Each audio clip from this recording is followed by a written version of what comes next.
Rickets रोग अथवा सूखा रोग को समझाएंगे, जिसके अंतर्गत रिकेट्स क्या होता है, रिकेट्स के कौन कौन से लक्षण होते हैं, रिकेट्स अथवा सूखा रोग के कारण कौन कौन से हैं, रिकेट्स का निदान कैसे किया जाता है, रिकेट्स की रोकथाम कैसे करें, रिकेट्स अथवा सूखा रोग का उपचार क्या है। तो चलिए सबसे पहले आपको बताते हैं कि रिकेट्स रोग क्या होता है।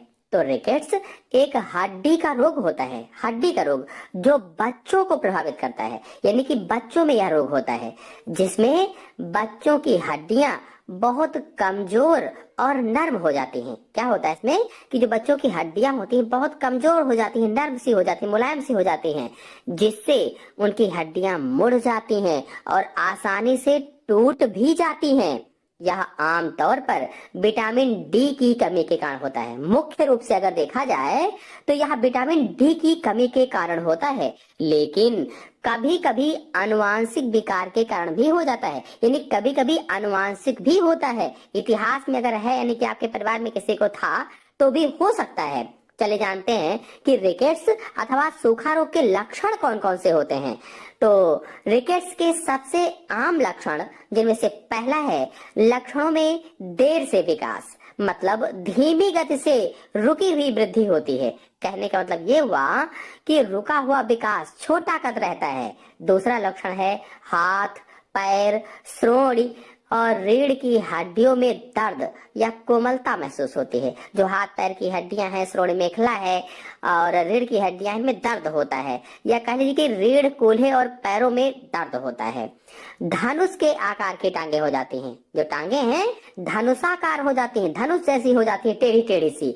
मांसपेशियों में दर्द और कमजोरी रहती है, जो मांसपेशियां उसमें दर्द बना रहता है, या मांसपेशियों में ऐठन रहती है और कमजोरी बनी रहती है। फिर अगला दांतों की विकृति होती है। दांतों में विकृति में कौन कौन सी? दांत बनने में देरी हो सकती है, दांतों की संरचना अच्छी नहीं हो सकती, टेढ़ी मेढ़ी हो सकती है। फिर अगला है एक अजीब आकार की खोपड़ी, जो खोपड़ी है सुदृढ़ ना होकर के अजीब आकार की खोपड़ी बन सकती है। और फिर पसलियों में उभार होता है, जो पसलियां उनमें उभरी हुई, छाती जैसे छाती क्या है उभरी हुई रहती है, पसलियां जब उभरी रहेंगी तो छाती भी उभरी हुई रहेगी, घुमावदार रीढ़ हो जाती है। चले जानते हैं कि रिकेट्स अथवा सूखा रोग के कारण कौन कौन से होते हैं। तो रिकेट्स आमतौर पर विटामिन डी, कैल्शियम या फास्फोरस की कमी के कारण होता है। मुख्य रूप से देखा जाए तो विटामिन डी की कमी से, कैल्शियम या फास्फोरस की कमी के कारण रिकेट्स अथवा सूखा रोग हो जाता है। भोजन से कैल्शियम को अवशोषित करने के लिए विटामिन डी की आवश्यकता होती है, और कैल्शियम और विटामिन डी की कमी या इन्हें अवशोषित करने में असमर्थता रिकेट्स का कारण बन जाती है। कभी कभी रिकेट्स विरासत में भी मिल जाता है, अर्थात कभी कभी यह आनुवांशिक भी होता है।